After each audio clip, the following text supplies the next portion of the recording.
This is Special Chronicles, giving respect and a voice to people with special needs. I shudder thinking how the world can be so cruel. I lend my voice to those who can't. It's time we try, it's time we care, it's time we stand. It starts with a voice. Welcome to episode 1 of our brand new series, Road to Special Olympics 2026 USA Games, a Special Chronicles podcast series. I'm Daniel Smrokowski, your host, founder of Special Chronicles, a Special Olympics athlete leader from Team Illinois, and former Thousand Shriver Global Messenger with Special Olympics North America. And today, we're kicking off a journey that will take us behind the scenes of one of the most powerful, joyful, and transformative sporting events in the country. Every 4 years, the Special Olympics USA Games brings together thousands of athletes with intellectual disabilities like myself from across the nation. Athletes who train with purpose, compete with health, and redefine what inclusion looks like in America. These games aren't just a sporting event. They're a movement, a celebration, a statement about who we are and who we want to be. And in this first episode, we're asking a simple but essential question: what are the USA Games? Joining us today is someone who has been involved with the USA Games since the beginning and helped get these USA National Games started. Greg Epperson is the regional president and managing director of Special Olympics North America. We'll explore with Greg the scale, the mission, and the impact of this event. And we'll look back at the history of Special Olympics and the roots of a movement that began more than 50 years ago. And we'll talk about why the 2026 USA Games matter right now for athletes, for families, for communities, and for the future of inclusion in our country. And throughout this series, we'll bring you the stories that make the Games unforgettable, athletes, coaches, families, volunteers, and leaders who are shaping the road to the 2026 USA Games. If you want to follow along with and listen to every episode of this Road to Special Olympics 2026 USA Games, a Special Chronicles podcast series, which is number 1 in the search results for USA Games on Apple, Spotify, and Google. Visit specialchronicles.com/2026 USA Games. That's specialchronicles.com/2026 USA Games, or scan that QR code right above if you're watching on the YouTube or the Spotify. Let's get started, and please put your virtual hands together as we welcome Greg finally on the Special Chronicles podcast. Welcome, Greg. Welcome, Greg. Hello, Daniel. How are you? Good. It's good to have you on the program. And I feel like we've known each other for quite a few years. Yeah, absolutely. I can't even remember how long I've known you. Is how long it's been. So it's been a long time. I know. Same thing. When I had David Evangelista on about 6-7 months ago, same thing. We couldn't remember how long we've known each other as well. Awesome. Before we begin, Greg, can you share with our listeners, share with our viewers how we got connected? Was it during my time as a Southern Shriver Global Messenger, or let's start with that at the beginning. Yeah, it's kind of hard to remember exactly when we got connected. I've been with Special Olympics International now coming up on 27 years. And, prior to taking this position as president and managing director, I was the vice president of sports for North America for 23 years. And so I think it was sometime during the period of time that I believe we may have had an event up in Chicago. It was a conference, a meeting or something, was one of the first times that we connected. And then we just have constantly over the years continued to run into each other and have some incredible conversations. Yes, absolutely. Yeah. We remember many of those conversations. Before we dive into athlete stories and the history and the road to the 2026 USA Games, we need to understand the foundation. So as we dive into what all the USA Games because we have some listeners that know about the USA Games, and then we've got some new listeners that are just hearing about this national event for the first time on this program. And so for listeners who may be brand new to Special Olympics, share with our listeners, share with our viewers, what exactly are the USA Games and how would you describe their purpose in one sentence? Yeah, USA Games are a major national sporting event that'll be taking place in Minneapolis, Minnesota, from June 20th to the 26th. As Daniel mentioned in his opening statement, USA Games take place every 4 years, giving athletes from all 50 states the ability to advance to a higher level of competition. And really the purpose of this event is to provide those individual athletes an opportunity to advance, to have something to really work towards that really highlights their abilities, builds awareness of Special Olympics, and also promotes inclusion nationwide. Awesome. As we now dive into the scale and the scope of these games, how big are the games in terms of athletes, in terms of sports, volunteers, spectators? What our listeners are going to hear, because I've recorded episodes 3 and 4 within the past week, and one of the I talked with a unified partner from Special Olympics Rhode Island who's competing in unified cornhole, which is a new sport, which was so fun to hear from her as she makes history at these USA Games. So talk to our listeners about how big these 2026 USA Games are in terms of athletes, sports, volunteers, and spectators. Yeah, and Daniel, I'll go back to the 22 games, and one of the things that was always touted about those games these are big, right? And that's continued on with the 26 games. This is one of the largest humanitarian sporting events that'll take place in the country this year. We'll have a little over 3,000 athletes and unified partners. We've got about 1,500 coaches and delegates that'll be traveling with those athletes. We'll be competing in 16 different team and individual sports, and that'll be divided in between 2 venues, which is an incredible feat. And one of the most attractive things when we looked at bids was really all of those sports will be at the University of Minnesota and then at the National Sports Facility out in Blaine, Minnesota. So, which is only about 20 minutes outside of Minneapolis. So in order to achieve that, we'll also have about 15,000 volunteers, and they'll be filling a little over 22,000 volunteer shifts.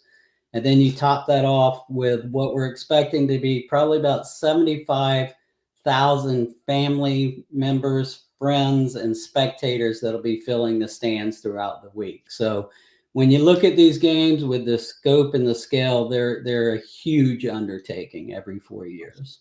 Awesome. Yeah, absolutely. And hearing and talking with some of my teammates, talking with other athletes and the unified partners who are going to the USA Games. I know for a lot of athletes, it's a once in a lifetime opportunity. I have not yet had the opportunity to compete at a USA or World Games, but hopefully that's one of my goals in the future, to to get selected. Let's now switch gears and talk a little bit about first impressions. Because I've had an opportunity to go to the last USA Games in Orlando as a Southern Shriver Global Messenger. So share with our listeners, especially for ones that are going to these games for the first time, when somebody walks into a USA Games venue for the first time, what do you hope that they feel? Yeah, I think I can sum that up in one word, Daniel, and that's wow. That's the feeling I want people to have when they show up is wow. I want them to be blown away with what they see and the experience, from the venue setup to the signage to the on-court and on-field athlete performances, the venue entertainment, the activities that are going on around it. And then what I want them to feel is, wow, I want to come back tomorrow and I want to bring my family and friends with me. But I think when people come out, sometimes they don't really know what to expect. And what they should expect is that they're coming out to a professional sporting event with athletes that are well trained and well prepared to compete in a very fun and inviting environment. Awesome. That reminds me of something that our chairman, Tim Shriver, has mentioned, and I forgot which of the 2 episodes on this program that Tim mentioned this, but he says, Tim talked about that. It's when you come to a Special Olympics event, it's not just something that's cute or that's little, but like it's an actual sporting event. Just like I don't know if you've been watching the NBA finals, like I've been watching the past week, but it's almost like that type of professional sporting event. Would you agree with either what Tim said or with comparing it to the NBA finals? Yeah, well, I think it's better than the NBA finals, to be honest. we have buzzer beaters. And look, I'm not the biggest NBA fan, so you'll beat me out on that trivia. But what I will say is if you're watching the Stanley Cup Finals right now, go Kings! You'll see the excitement that's generated around that venue, and that's the same excitement that we want to have at our games, and that we want our fans to come out and fill those stands and create and be a part of this whole experience that everybody will have. Awesome. So I guess I'll leave my basketball conversations with Southern Shriver Global Messenger Wyatt from Nebraska. Wyatt beats me up all the time on it. So. yeah, I know. Yeah. Wyatt, it's in fact the 2 of us usually text during some of the games. So yeah, it's pretty fun to talk with him about that. There's a lot, as you know, there's a lot of misconceptions that and I know from being one of the first athletes that United Airlines hired 7 years ago, that even from hearing from my United co-workers and managers, there's a lot of misconceptions that people have about Special Olympics. Talk to our listeners, talk to our viewers. What's the biggest misconception about Special Olympics and about the USA Games that you wish people understood?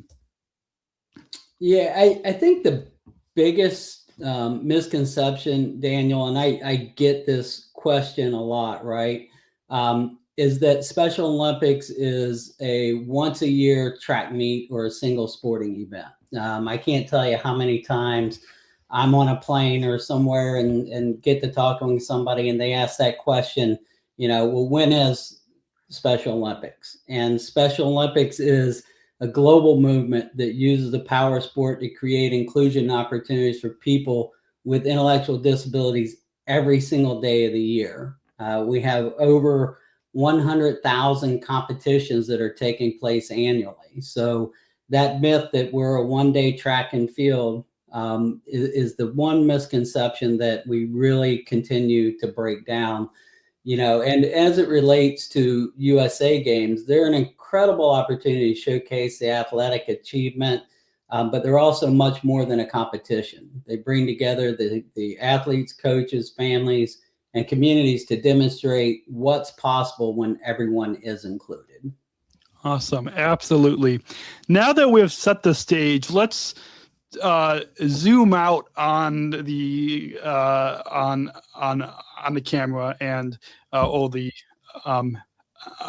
mic. I don't know if you can zoom out on a microphone, but let's zoom out. And the USA Games, as you just said, aren't just a sporting event. They're a part of a much bigger a mission, and kind of building upon what you just talked about, how this movement, this inclusion movement, is much bigger than just a sports event.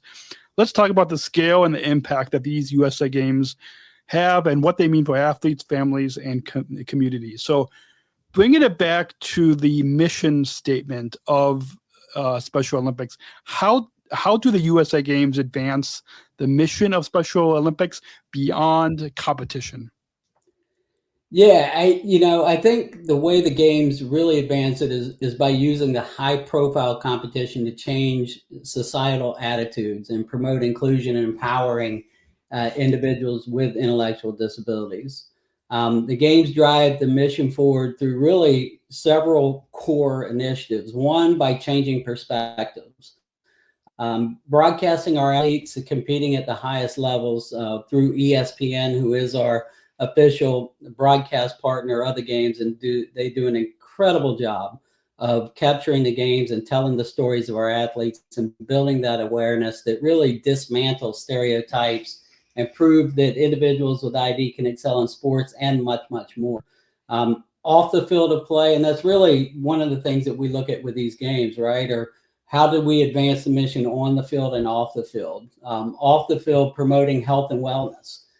Healthy Athletes provides thousands of free health screenings to participants throughout the week, expanding our athlete leadership program, which actively trains and recruits athletes to serve in leadership roles, and building unified communities also through widespread media coverage. Our corporate partners, we have Jersey Mike's and United Healthcare. They're two of our presenting partners. Our longtime partner, Coca-Cola, Bank of America, Gallagher, Toyota. We have incredible corporate partnerships and also community-wide volunteer engagement with the games that advances inclusion and broadens the public understanding, but most importantly, fosters the welcoming communities to go well beyond the sporting events. Awesome. As we talk about that inclusion impact, talk to our listeners about what exactly inclusion looks like in action at the and I get that the USA Games are happening in about a week from now, but by the time but and it could be the past USA Games, or but what gives a particular story of what inclusion looks like in action? Yeah, and what it'll look like at the games. We have unified sports, which is where athletes with and without intellectual disabilities play on the same team. We have a youth leadership experience that brings unified pairs from across the United States. All 50 states will have participants, and we do an immersion into the games with our mutually agreed upon outcome. And one of the with intellectual disabilities, we want to be a movement that is put together and moved forward by people with intellectual disabilities. Booth. And David is a Special Olympics athlete for Minnesota. He's been competing with Minnesota and entered the athlete leadership there within Minnesota, and was elected to the board of directors. And when I tell you of an athlete that advocates for policy change, that changing policies at the global level for things that he feels very passionate about, such as our flag policy, at our World Games. But also he walks the walk. And I say that because just about a week ago, David walked 27 straight miles. He was going to do 26 for the 26 games to raise awareness and money for the U.S. torch lighting ceremony. So when you talk about what inclusion and see exactly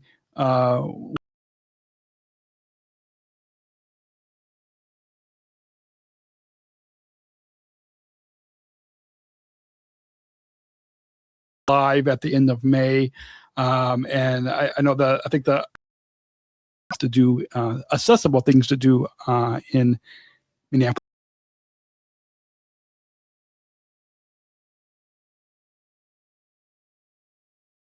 David really advocating for policy change to raising awareness. And so that's in addition to being there as a podcaster, as media.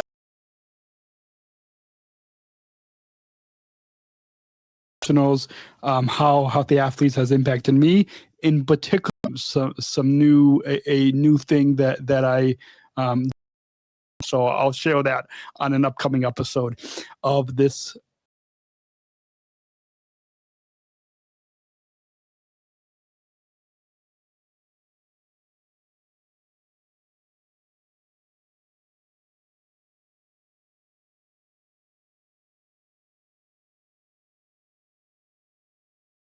Five, close to 6 decades.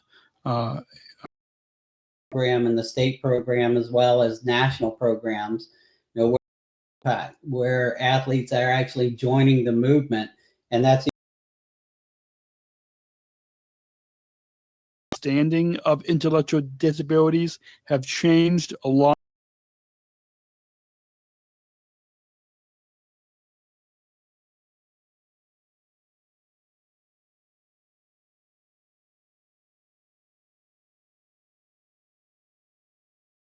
high level. Awesome. I today, I'm going to combine, for the sake of time, a few of these.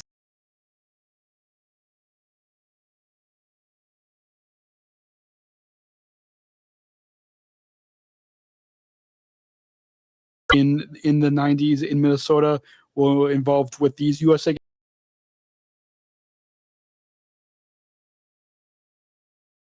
for those opening ceremonies, and if even though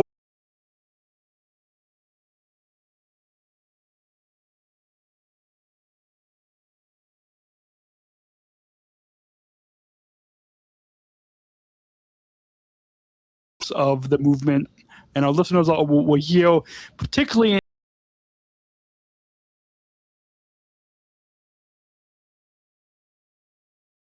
engagement. Volunteers are the backbone of our movement.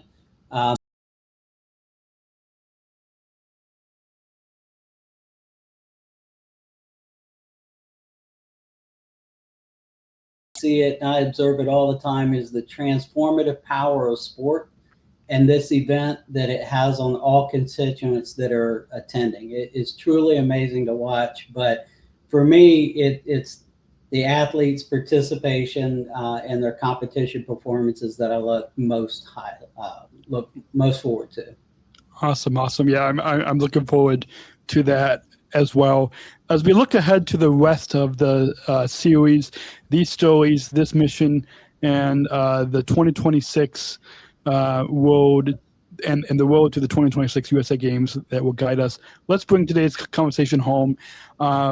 Before we get to the final messages, can you remind, and I'm going to put it up for those watching on YouTube, but for people that might be listening to us on Apple or Spotify or on specialchronicles.com/2026 USA Games, we'll put the link in the description below. But can you remind our listeners where they want to go to find out more, to volunteer, to be a fan?